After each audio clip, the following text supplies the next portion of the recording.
जी किससे मिलना है आपको? हम लोग सीआईडी से हैं। आप मिस्टर तन्मय? जी नहीं, मैं तो राहुल हूँ। अच्छा। एक्चुअली हमें तन्मय से मिलना है, जरा बुलाइए उसे। तन्मय यहाँ नहीं है, मैं अकेला रहता हूँ यहाँ पर। देखिए, हमें पक्की इंफॉर्मेशन मिली है, इस वक्त तन्मय यहीं पे है। आपको मेरी बात पे यकीन नहीं है ना? आप घर की तलाशी ले सकते हैं। अच्छा, कह रहे हैं तो तलाशी ले लो। इंफॉर्मेशन तो यही है हमारे पास। लेकिन तन्मय ने किया क्या? दरअसल उसने 2 लोगों का खून और 1 आदमी पर जानलेवा हमला किया। अरे अरे, घर का चप्पा चप्पा छान मारा। लेकिन तन्मय नहीं मिला। नहीं सर, कहीं नहीं मिला। माफ कीजिएगा, शायद इंफॉर्मेशन गलत थी, आपको परेशान किया, वेरी सॉरी। ओके, चलो भाई।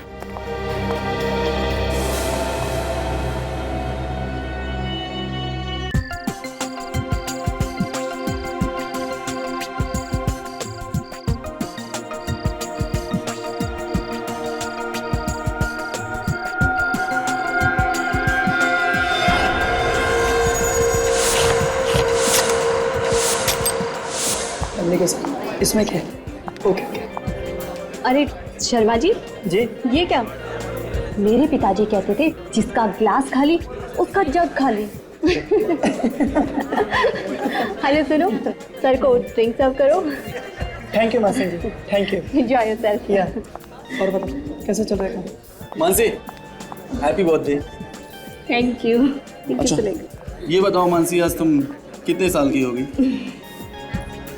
देखो, मेरे पिताजी कहते थे कि औरत से उसकी उम्र और आदमी से उसकी नहीं खुशी रहती। Enjoy yourself. अरे मानसी, अरे मैडम, केक काटना है या नहीं? कमाल के होस्ट हो तुम दोनों पति पत्नी। और ये अर्नव कहाँ है? एक्चुअली बस वो स्टडी रूम में कुछ अर्जेंट काम कर रहे हैं, उसे ख़त्म करते ही वो बस आते ही होंगे। Enjoy yourself.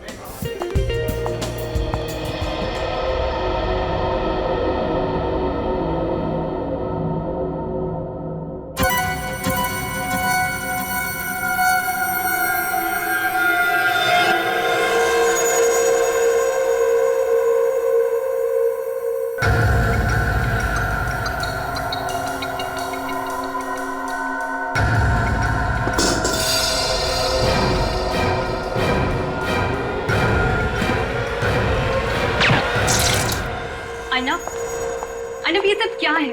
सारे गेस्ट आ चुके हैं, सब आपका वेट कर रहे हैं।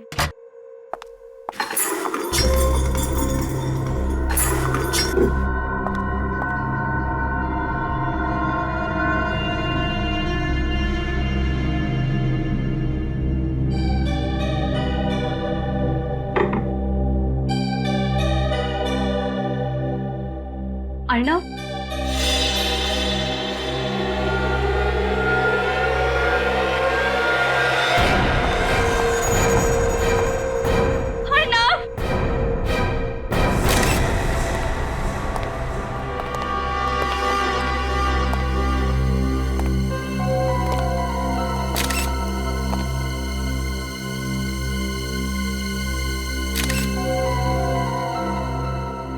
पलटाओ इसे। माय गॉड, अभिषेक बिल्कुल करीब से चेहरे पे गोली चलाई है। इसका चेहरा तो बिल्कुल बिगड़ गया है। सर, किसी ने भी गोली चलने की आवाज नहीं सुनी, साइलेंसर लगा के फायर किया गया है।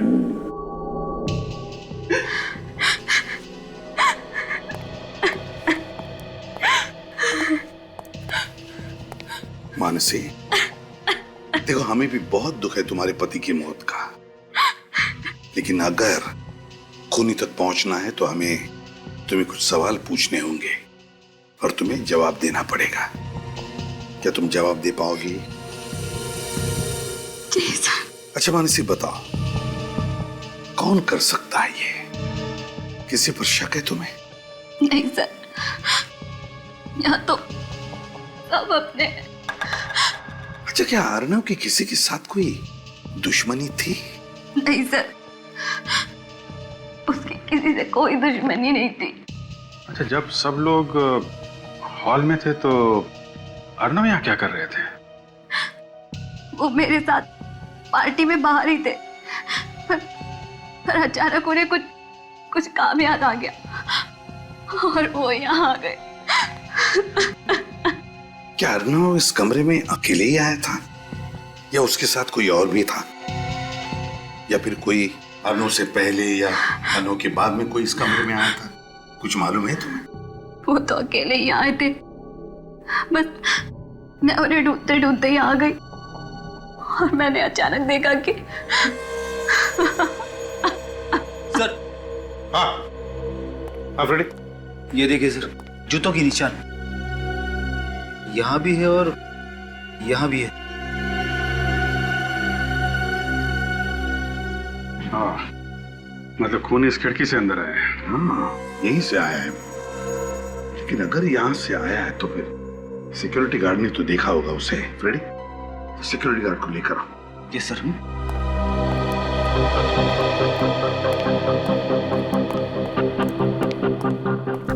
वॉचमैन,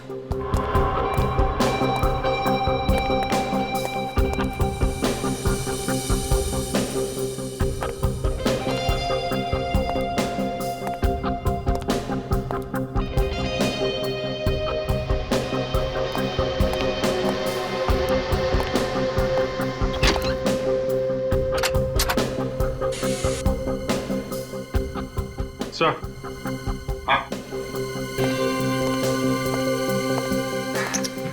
तिजोरी खुली हुई है, चाबी लगी हुई है, अंदर कुछ कैश नहीं है और अंदर सिर्फ ये कपड़े जैसी कोई चीज है। क्या है ये? अरे ये तो पेंटिंग है अभिजीत, ये देखो, फटी हुई पेंटिंग।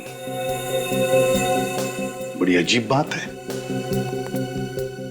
तिजोरी खाली और उसमें सिर्फ एक फटी हुई पेंटिंग। चक्कर क्या है? मन से एक बात बताओ, क्या तुम लोग अपनी तिजोरी में कुछ रखते नहीं थे क्या? नहीं सर, तिजोरी में तो हमेशा पैसे रहते हैं और चाबी भी अर्नव के पास रहती थी। ये खून पैसों के लिए तो नहीं किया है? हो सकता है। अच्छा इस पेंटिंग को देखो, क्या तुम इस पेंटिंग को पहचानती हो? नहीं सर, पर इस तरह की पेंटिंग खरीदना और बेचना अर्नव का बिजनेस था।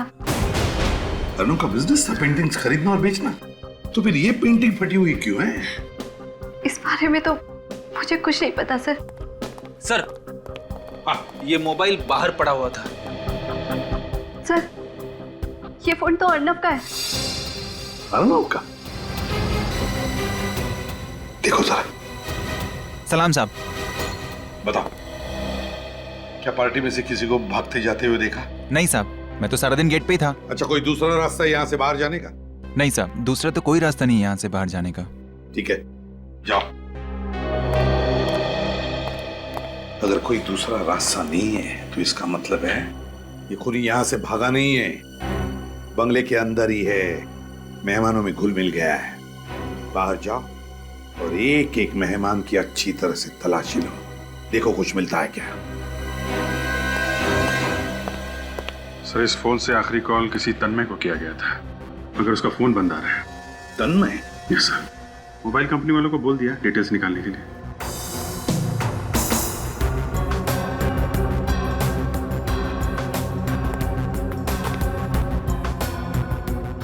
मन से एक बात बताओ, क्या तुम किसी तन्मय को जानती हो? नहीं सर, ये नाम तो मैंने पहली बार सुना है। अच्छा, क्या पार्टी में से कोई बीच में बाहर गया था या कोई बाहर जाके वापस आया? कुछ मालूम है तुम्हें? सर, बाकी सब तो यही थे, पर प्रमोद। प्रमोद? सर, प्रमोद पार्टी के बीच से गायब हुआ था सर। सर, किसी के पास कुछ भी नहीं मिला सर। किसी के पास कुछ भी नहीं मिला? ठीक है, काम करो फ्रेडी, जूते के निशान उठाओ। तुम में से प्रमोद कौन है? Yes sir. तुम प्रमोद हो? सर। पार्टी छोड़कर बाहर गए थे कहीं? कहाँ गए? सर पार्टी के दौरान तो मैं यहीं था, बस थोड़ी देर के लिए वॉशरूम गया था सर। वॉशरूम? 2 दिन पहले अर्नव के साथ झगड़ा हुआ था तुम्हारा? वो झगड़ा नहीं था सर, किसी इन्वेस्टमेंट को लेकर थोड़ी सी बहस हुई थी, इतना सीरियस भी नहीं था सर। सर ये कैटरिंग वाले, इन्होंने किसी आदमी को भागते हुए देखा। अच्छा, कौन था वो आदमी? दिखने में कैसा था? सब मैं ध्यान से देख नहीं पाया था, अंधेरा काफी था, बट चेहरे पे गॉगल्स लगाया हुआ था, टोपी पहना हुआ था, एंड करीबन इतना लंबा होगा, मुझसे थोड़ा सा लंबा। अभिजीत चल, चलो इतनी छानबीन करने के बाद कुछ तो हाथ लगा। काम करो फ्रेडी, इसे लेकर जाओ और इससे स्केच बनवाओ, और फिर वो तिजोरी की चाबी, वो पेंटिंग, जूते के निशान और जगह जगह से उठाए गए उंगलियों के निशान, सब के सब जल्दी से जल्दी फोरेंसिक लैब भेज दो। भूखा बैठा है उधर साड़ून के।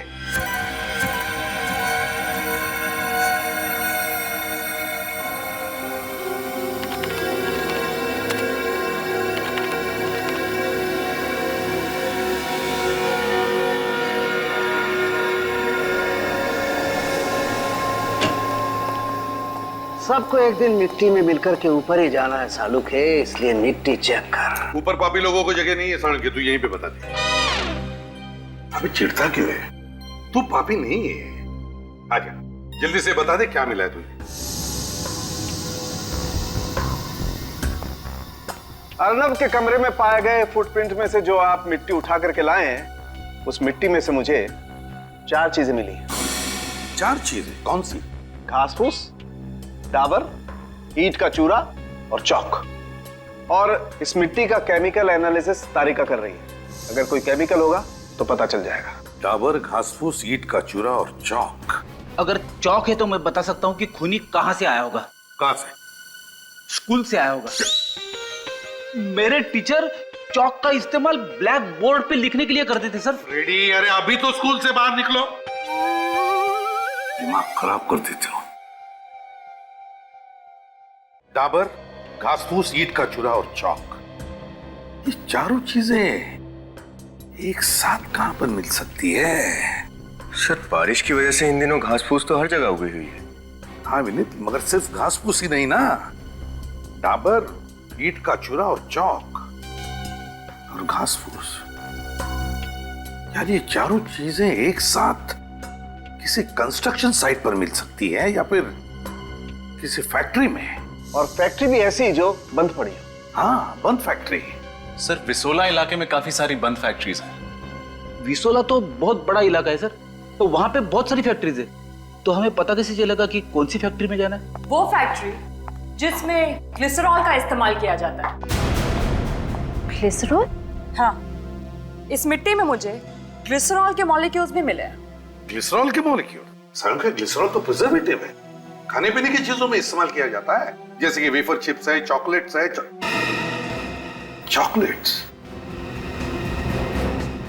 चॉकलेट्स और विसोला, विसोला में चॉकलेट्स की फैक्ट्रीज हैं। यस सर, उनमें से 4-5 फैक्ट्रीज बंद भी पड़ी।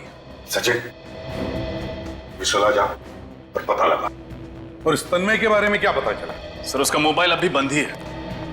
तन्मय को क्या लगता है मोबाइल बंद रखने से सीआईडी वालों को पता नहीं चलेगा कि वो कहां पर है? उसके घर परिवार दोस्तों से पता लगा उसके बारे में। पूरी कुंडली निकालो इस तन्मय की, पूरी कुंडली। Yes sir. और वो फटी हुई पेंटिंग किसी आर्ट एक्सपर्ट को दिखा। हो ना हो ये पेंटिंग ही हमें उस खूनी तक पहुंचाएगी।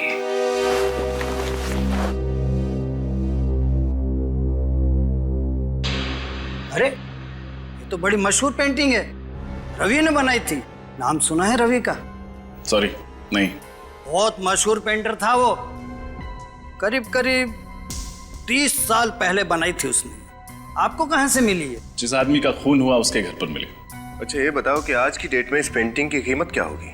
आज की डेट में करीब करीब 50 लाख तो होगी ही होगी। 50 लाख? हाँ। किसका खून हुआ है? अर्नब नाम का एक आर्ट कलेक्टर था, उसी के घर से ये मिली। यही पेंटिंग्स वगैरह बेचने का बिजनेस था उसका। अरे पेंटिंग बेचने खरीदने वाले को तो करीब करीब सबको ही मैं जानता हूँ, लेकिन ये अर्नब नाम का तो कभी मैंने सुना ही नहीं। अच्छा एक बात बताओ, जब इस तरह की इतनी महंगी पेंटिंग बेची या खरीदी जाती है तो सबको पता चल जाता होगा? हाँ ऑफ कोर्स। तो आप बता सकते हैं कि आखिरी बार ये पेंटिंग किसने खरीदी थी? ये पेंटिंग मेरे ख्याल है कोई नरेंद्र नाम के आदमी को बेची थी। बहुत पैसे वाला है, लंदन में रहता है। तो फिर ये पेंटिंग यहाँ इंडिया में कैसे आई? यही तो मुझे भी ताज्जुब हो रहा है कि ये पेंटिंग इंडिया में और वो भी अर्नब नाम के आदमी के घर में कैसे आई। हो सकता है अर्नब ने ये पेंटिंग चुरा ली हो।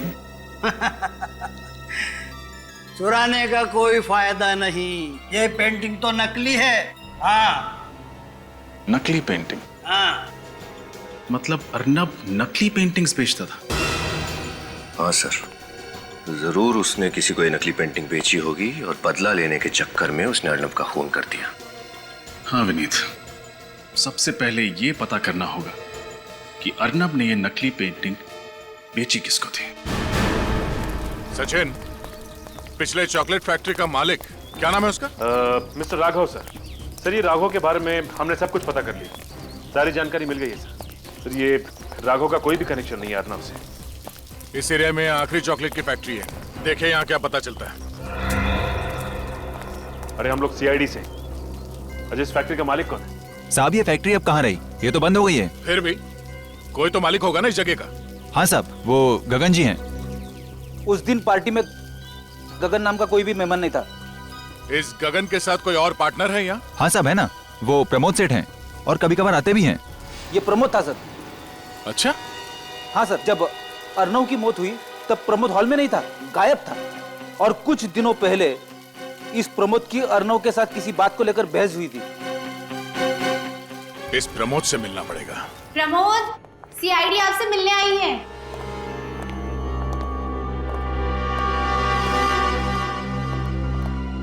हमें आपसे कुछ पूछना है। देखिए, मुझे जो बताना था मैंने बता दिया है।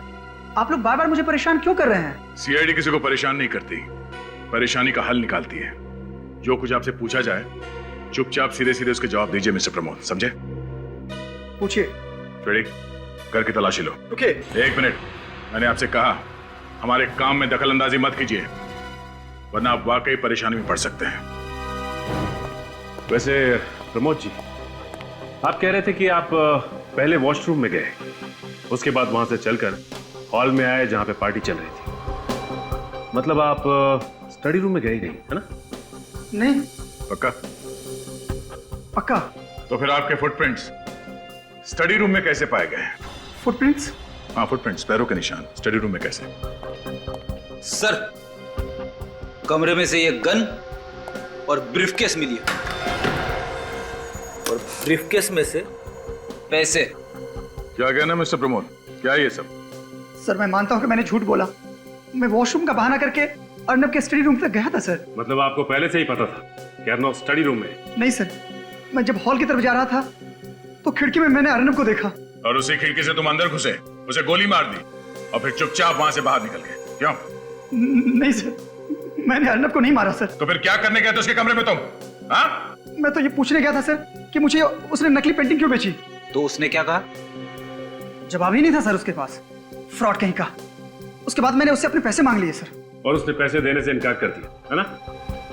हाँ सर, मैंने उससे धमकाया, पुलिस में जाने की बात की, कोर्ट में केस करने की बात कही, तब जाकर सर वो ढीला पड़ा। फिर उसने मुझे पैसे दिए और मैंने पेंटिंग वहीं फाड़ कर फेंक दिया सर, ताकि वो किसी और को धोखा ना दे सके।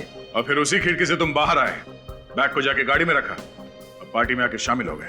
हाँ सर, मैंने अर्नब को नहीं मारा सर, मुझे मेरे पैसे मिल गए, मैं अर्नब को क्यों मारूंगा सर? इस अर्नब ने किसी और के साथ भी ऐसा ही फ्रॉड किया था? हाँ सर, फ्रॉड किया होगा, वो तो फ्रॉड ही था। और हाँ, जब मैं अर्नब के स्टडी रूम में घुस रहा था तो मैंने उसको फोन पर किसी से बात करते हुए सुना। तुम जानती नहीं हो मैं कौन हूं। मैं चाहूं तो तुम्हें किसी भी वक्त बर्बाद कर सकता हूं।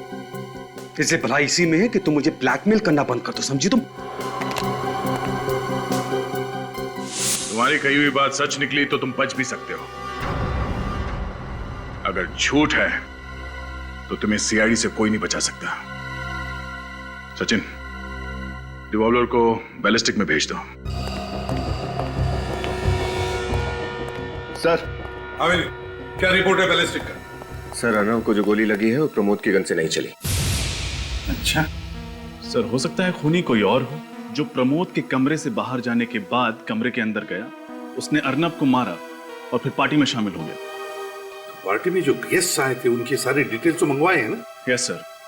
सर किसी पर शक की कोई गुंजाइश नहीं है सिवाय तन्मय के। तन्मय ही खटक रहा है मुझे। इस तन्मय के मोबाइल फोन से उसके घर का पता चला? हाँ सर, मोबाइल कंपनी ने जो एड्रेस दिया था हम वहाँ गए भी थे, लेकिन वहाँ तन्मय नाम का कोई आदमी नहीं रहता। गलत एड्रेस, चालाकी कर रहा है। वो केटरिंग वाला लड़का भी कह रहा था ना कि उसने किसी को वहां से भागते हुए देखा। सर कहीं आदमी तन्मय तो नहीं? ये तन्मय ही है, तन्मय ही है। वो ऐसे होगा कि जिस तरह से अर्नब ने प्रमोद को नकली पेंटिंग बेचकर फंसा दिया, उसी तरह से उसने तन्मय को भी नकली पेंटिंग बेचा। लेकिन जब प्रमोद को पता चला तो प्रमोद ने अपने पैसे उससे वापस लिए। लेकिन जब तन्मय अर्नब से पैसे वापस लेने गया तब अर्नब के पास पैसे ही नहीं थे। बस गुस्से में आकर तन्मय ने अर्नब को गोली मार दी। हाँ सर, उसका तो धंधा ही था सबको फंसाने का। और सर ये प्रमोद कह रहा था कि जब वो अर्नव के कमरे में घुस रहा था तो उसने अर्नव को किसी से फोन पे झगड़ते हुए सुना। झगड़ते हुए? किसके साथ? सर वो एक लड़की है, उसका नाम शीला है, उसका एड्रेस है हमारे पास। शीला? अच्छा, तो शीला से जाकर मिलो और उससे अच्छी तरह से पूछताछ करो, अच्छी तरह से। ये शीला ही हमें बताएगी कि ये तन्मय है कौन। शीला? शीला? शीला? शीला? सब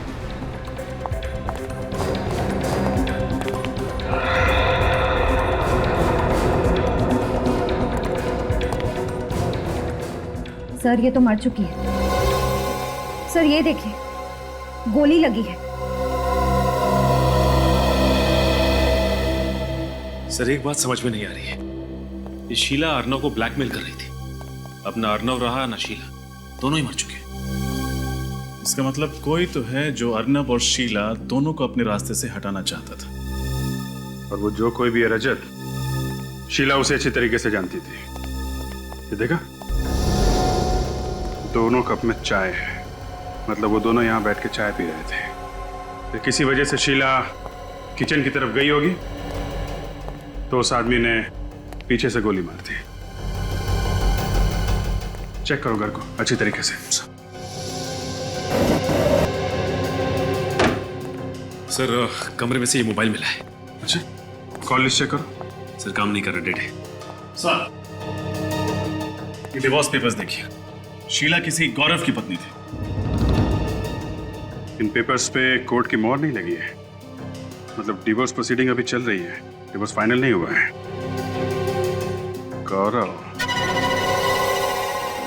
कहीं शीला की मौत में इस गौरव का तो हाथ नहीं? मिस्टर गौरव, हम लोग सीआईडी से हैं। सीआईडी? जी कहिए। कहेंगे आप, पूछेंगे हम। सचिन, रेडी, घर की तलाशी लो। बट मैंने किया क्या है? अपनी पत्नी का खून। क्या?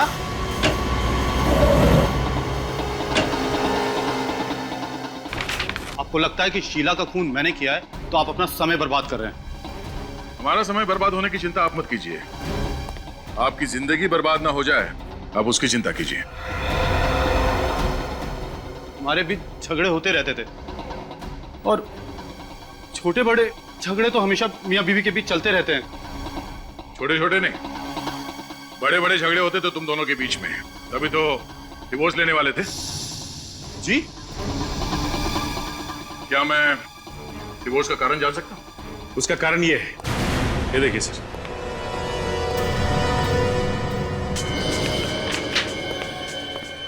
Dear Sheela, from Sumit. Love letters, love cards, ये सब क्या है गौरव जी?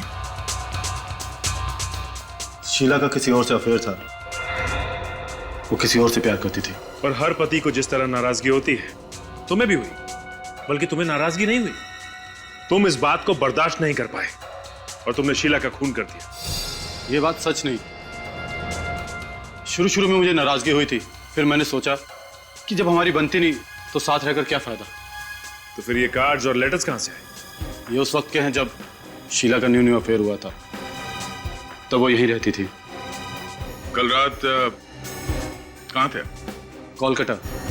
अभी 2 घंटे पहले की फ्लाइट से वापस आया हूँ। अगर आप चाहें तो मेरा बोर्डिंग पास और टिकट चेक कर सकते हैं। हम बाद में देख लेंगे। पहले ये बताइए कि क्या आप जानते थे कि आपकी पत्नी शीला अर्नब को जानती थी? अर्नब? ये नाम तो मैंने पहले कभी नहीं सुना। अच्छा, ये सुमित, इसका नाम तो सुना होगा। क्या जानते हैं आप इसके बारे में? सच कहूं, सुमित कौन था, कहां से आया, क्या करता था, मुझे कुछ नहीं पता। बट एक बात मैंने उसकी नोटिस की थी, वो 1 नंबर का फ्रॉड आदमी था। वो कैसे? सर, शीला से हमेशा झूठे वादे करता था कि हम अमेरिका में सेटल हो जाएंगे, अमेरिका में मेरा बिजनेस है, ये वो वगैरह वगैरह। बट मुझे कभी यकीन नहीं होता था। अमेरिका तो छोड़िए सर, उसके पास तो अमृतसर तक जाने के पैसे नहीं होते थे। वो तो शीला से हमेशा पैसे उधार लेता था।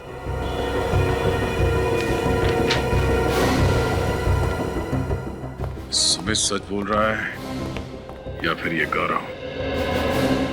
ये तो सुमित से पूछताछ करने के बाद ही पता चलेगा।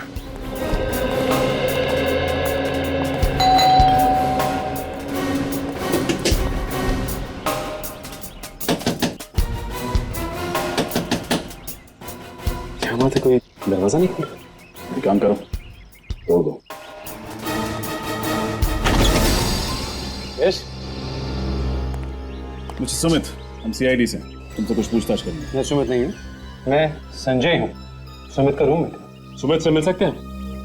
होता तो मिलवा देता। मतलब? मैडम, वो 1 घंटा पहले अपना सामान लेकर यहाँ से चला गया, तो कैसे मिलवाऊं? सचिन शेर, तलाशी लो। तलाशी क्या? चुपचाप खड़े रहो। इधर। सुमित किधर गया तुम्हें पता? मैं सुमित का रूममेट हूँ, गार्डियन नहीं। मुझे बता के नहीं गया। उसने कभी शीला नाम की लड़की के बारे में तुम्हें बताया? उसका अफेयर चल रहा है शीला के साथ, बट एक्चुअली उसे शीला में इंटरेस्ट नहीं है, उसकी दौलत में इंटरेस्ट। तो उसका कोई फोटो दिखा? Sorry, no photos. सुमित घर में नहीं, लगता सारा सामान लेके निकल गया। सुमित दिखता कैसा, उसका हुलिया बता। सुमित एवरेज हाइट, मोस्टली वो क्लीन शेवन रहता है, अच्छे बच्चे की तरह। उसके छोटे छोटे ब्राउन बाल हैं और गले पर एक गहरा निशान है। ऐसे सर, फॉरेंसिक रिपोर्ट के मुताबिक शीला को जो गोली मारी गई वो .35 कैलिबर की है। क्या? शीला को .35 कैलिबर की गोली मारी गई? शीला को .35 कैलिबर की गोली और अर्नब को .45 कैलिबर की। तो क्या इन दोनों के खून 2 अलग-अलग गन से हुए हैं? सर, हो सकता है दोनों के कातिल ही अलग अलग हैं। रजत, ये भी तो हो सकता है कि कातिल एक और गन्स अलग-अलग हो। बहुत बड़ा कंफ्यूजन है सर। एक तरफ अर्नब शीला को धमका रहा है कि वो उसे कंफ्यूज। रेडी, एक मिनट, जरा सोच ले दो। शीला के टेलीफोन की डिटेल जांचिए। हाँ सर, आखिर में शीला ने सुमित से बात की थी, पर सर चौंका देने वाली बात यह है कि सुमित का नंबर और तन्मय का नंबर एक ही है। मतलब सुमित और तन्मय एक ही आदमी है? ऐसा कैसे हो सकता है? अर्नव के घर पे केटरर ने जो तन्मय का हुलिया बताया था और सुमित के दोस्त ने जो सुमित का हुलिया बताया था, दोनों में जमीन आसमान का अंतर है। ये अर्नव और शीला के बीच में क्या कनेक्शन हो सकता है? सवाल तो बहुत है विनीत, लेकिन इसका जवाब वो तन्मय ही दे सकता है। तन्मय। सर, एक और बात, पिछले 24 घंटों में शीला को 15 कॉल किए गए, विजय नाम के किसी आदमी ने। पिछले 24 घंटों में शीला को 15 कॉल्स किए किसी विजय नाम के आदमी ने।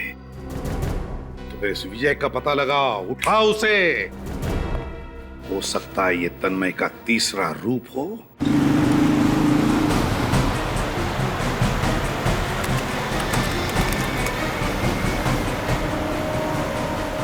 सर, ये विजय तो हाईवे की तरफ भाग रहा है। लगता है शहर से भागने की तैयारी में है। तो हम भी उधर ही चलते हैं। एक बार वो शहर से बाहर भाग गया तो उसे पकड़ पाना मुश्किल होगा। सर मुझे लगता है कि ये विजय और तन्मय एक ही आदमी है और दूसरे फोन से ऑपरेट कर रहा है। एसीपी साहब भी यही कह रहे थे। ये आदमी भेस बदलने में माहिर है, अपना मर्डर वेपन, अपनी गन भी बदलते रहता है, तो एक फोन नंबर बदलना उसके लिए कौन सा मुश्किल है? सर ये विजय रुक गया। कहां पे? यहां से करीब 1 किलोमीटर दूर। अभी देखता हूं उसे।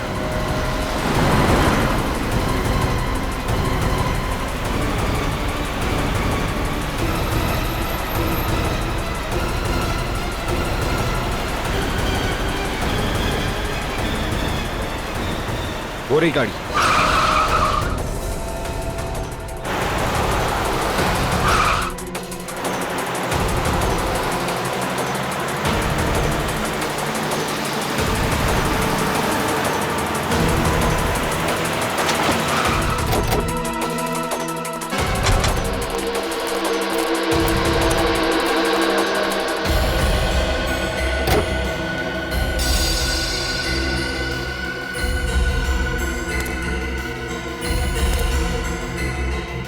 चाबी अंदर ही लटकी हुई, कोई आदमी नहीं।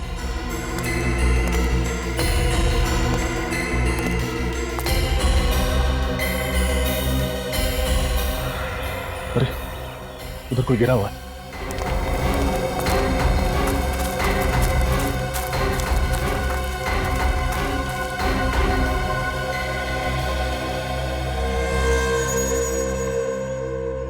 गोली लगी है सर। तो अभी किसी ने गोली मारी। सर तो जिंदा है। पहले इसको हॉस्पिटल पहुंचाते। कहीं ये विजय तो नहीं? जी। अच्छा जी, थैंक यू सर। विजय की हालत बहुत खराब है, उसके बचने की उम्मीद कम है। भगवान करे बेचारा बच जाए। अच्छा फोरेंसिक रिपोर्ट आ गया? आ गई, फॉरेंसिक रिपोर्ट आ गई। बॉस ये है वो गोली जिससे विजय को मारा गया, .22 कैलिबर की। पहले .45, उसके बाद में .35 और अब .22 कैलिबर की गोली। मतलब इस आदमी के पास हर तरह के गन्स हैं। और वो अलग अलग मेकअप करके भी घूमता है सर। हर आदमी ऐसा मेकअप नहीं कर सकता जब तक उसे मेकअप के बारे में जानकारी ना हो। सर हो सकता है कोई आर्टिस्ट हो, स्टेज पे काम करता हो, या फिर कोई मेकअप आर्टिस्ट। बॉस मुझे एक बात और पता चली है। तो इतनी देर से चुप क्यों बैठा सालुके? अरे यार थोड़ा नम्रता से काम लेना चाहिए अगर कोई मदद करे तो। हमेशा घोड़े पर सवार रहना ठीक नहीं है। अच्छा तू बता, जल्दी बता चल। विजय के कपड़ों पर से मुझे एक बाल मिला है जो विजय का नहीं। खूनी का होगा? डीएनए किया बाल का? नहीं यार तो फिर फटाफट कर सालुके, हमारे पास वक्त नहीं है और हमारे रिकॉर्ड में भी मैच करके देखो। Okay okay. रजत, ये विजय और शीला, मुझे लगता है इन दोनों के बीच में कोई ना कोई कनेक्शन है, कोई ना कोई कनेक्शन है। इनके फोन रिकॉर्ड चेक किए? Yes sir. हाँ, लेकिन विजय और शीला के बीच में दूर दूर तक कोई कनेक्शन नहीं। सर। हाँ सर विजय के बारे में काफी कुछ पता चल गया। क्या पता चला? वो ब्राज एसोसिएट्स में काम करता था और वहां के मालिक का नाम दीपक है। ब्राज एसोसिएट्स, मालिक का नाम दीपक। व्हाट? गोली मार दी? वो मर गया? मरा नहीं है, जिंदा है, हॉस्पिटल में है। मुझे मालूम है ये सब कौन कर सकता है। कौन? तन्मय। तन्मय? ये तन्मय आपके यहाँ काम करता है ना? हमारे यहाँ कहां सा, भाग गया यहाँ से। मेरा पार्टनर हुआ करता था, मुझसे चीटिंग करके मेरे ही पैसे खा गया। तन्मय ने पैसे आपके खाए, ये विजय कहां से बीच में आ गया? उसकी क्या दुश्मनी थी तन्मय से? सर मैंने विजय को तन्मय के पीछे लगाया था पैसों की वसूली करने के लिए। अच्छा ये बताइए, विजय शीला को कैसे जानता था? सर इसी बीच उसने अपना नाम बदलकर तन्मय से सुमित कर लिया और विजय को पता चल गया कि शीला से उसका अफेयर चल रहा है। बस तब से उसे जानता होगा सर। सच सच बताइए दीपक जी, बात क्या है? सर विजय ने शीला को फोन करके बताया कि ये सुमित नहीं, असल में तन्मय है। तन्मय दिखता कैसा है? मैं आपको उसका फोटो दिखाता हूँ सर। ये रहा सर। ये तन्मय है। एसीपी सर को फौरन इन्फॉर्म करना पड़ेगा। तन्मय की फोटो तो हमारे हाथ लगी, लेकिन उसके बारे में और कोई जानकारी मिली? नहीं सर, अब तक कोई जानकारी नहीं। सर, हाँ, ये देखिए उस बहरूपीय तन्मय का एक और रूप। सर ये तो सुमित के रूममेट संजय की तरह दिख रहा है। एक मिनट, ये कोई सुमित का रूममेट संजय नहीं, ये तन्मय है, तन्मय। नहीं, काम करो, इसका स्किन कलर थोड़ा डार्क करो।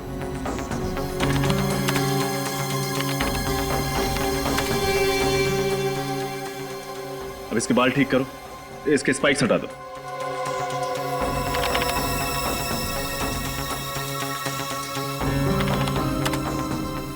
हाँ, इसकी आईब्रोज थोड़ी मोटी। अब इसको एक मूंछ दे दो। ये देखिए सर, अब ये हूबहू अर्नब की पार्टी की केटरिंग वाला लग रहा। हाँ, तो इसका मतलब जब पार्टी में मर्डर हुआ उस वक्त तन्मय पार्टी में मौजूद था। हाँ, पार्टी में ही था। केटरिंग वाला बनकर उसने हमें तब भी गुमराह किया, ये कहकर कि उसने किसी को भागते हुए देखा है। सर, शीला को मारने की तन्मय के पास ठोस वजह थी, लेकिन उसने अर्नब को क्यों मारा ये समझ में नहीं आ रहा। क्या वजह हो सकती है? विनीत, जरा अर्नब की फोटो निकालो, दिखाओ जरा। अब तन्मय की फोटो उसके बाजू में ही लगाओ। अब सब लोग ध्यान से देखो इन दोनों फोटो को, देखो क्या दिखता है। ये क्या सर, तन्मय अर्नव की तरह दिख रहा है? Exactly, फ्रेडी, दिख नहीं रहा है, बल्कि एक ही है वो, एक ही अर्नव। मतलब अर्नव ने खुद को ही मार दिया? नहीं फ्रेडी, अर्नव ने खुद को नहीं मारा। जरा सोचो, विजय के कपड़ों पर से जो बाल मिला उसकी डीएनए रिपोर्ट और अर्नव की डीएनए रिपोर्ट काफी मिलती जुलती है। इसका एक ही मतलब है कि विजय का खून अर्नव के किसी रिश्तेदार में से ही किसी ने किया है।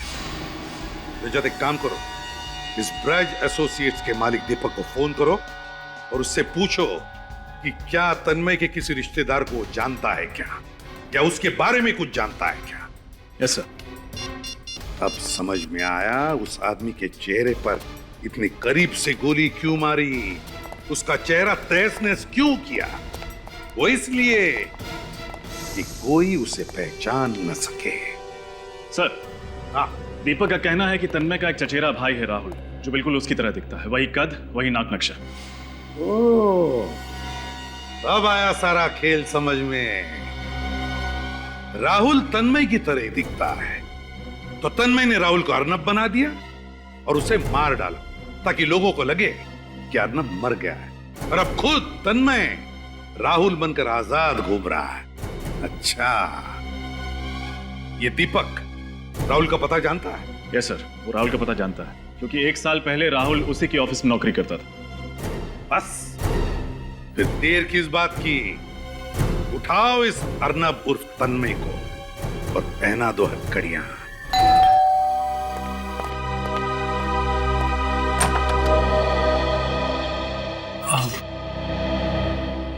जी, किससे मिलना है आपको? हम लोग सीआईडी से हैं। आप मिस्टर तन्मय? जी नहीं, मैं तो राहुल हूँ। अच्छा, एक्चुअली हमें तन्मय से मिलना है, जरा बुलाइए उसे। तन्मय यहाँ नहीं है, मैं अकेला रहता हूँ यहाँ पर। देखिए, हमें पक्की इंफॉर्मेशन मिली है, इस वक्त तन्मय यहीं पे है। आपको मेरी बात पे यकीन नहीं ना? आप घर की तलाशी ले सकते हैं। अच्छा, कह रहे हैं तो तलाशी ले लो, इंफॉर्मेशन तो यही है हमारे पास।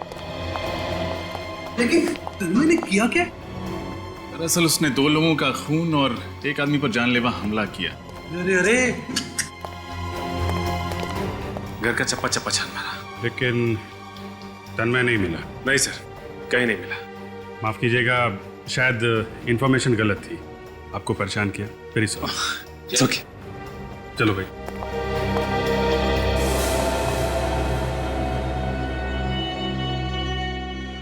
लगते तो यही है। हाँ सर, बुरा मत मानिएगा, अब कहीं आप ही तन्मय तो नहीं है? ये आप क्या कह रहे हैं? आपकी शक्ल तन्मय से काफी मिलती जुलती है। वो एक्चुअली हम लोग कजन है ना, तो अच्छा, आपको अगर मेरी बात पे यकीन नहीं है तो ये लीजिए, मेरा ड्राइविंग लाइसेंस चेक कर लीजिए या मेरा पैन कार्ड या पासपोर्ट। आप चाहे तो मेरा डीएनए टेस्ट करा सकते हैं। नहीं, उसकी कोई जरूरत नहीं है। एक्चुअली आपकी शक्ल बिल्कुल मिल रही थी, इसलिए सॉरी आपको डिस्टर्ब किया। Very sorry. है इट्स ओके।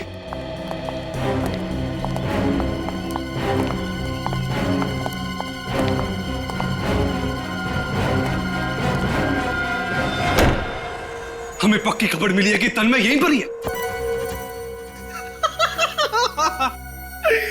ढूंढते रह जाओगे सबके सब, क्योंकि राहुल को तो मैं मार चुका हूं और सारे documents, driving licence, PAN card, passport, hospital details अब मेरे हो चुके हैं। तन्मय अभी एग्जिस्ट ही नहीं करता, इसलिए मेरे खिलाफ कोई सबूत ही नहीं है। और कोई मेरा कुछ भी नहीं बिगाड़ सकता।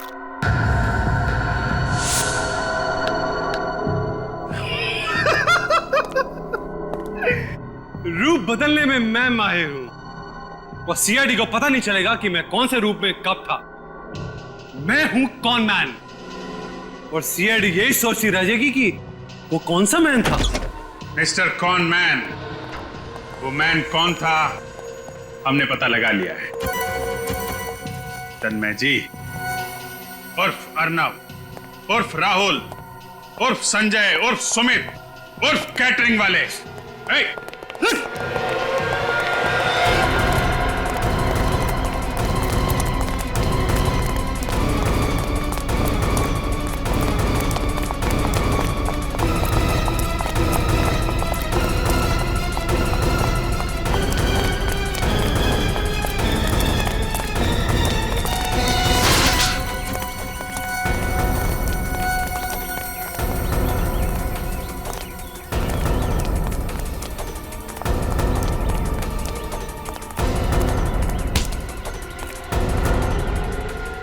बहुत भाग लिया।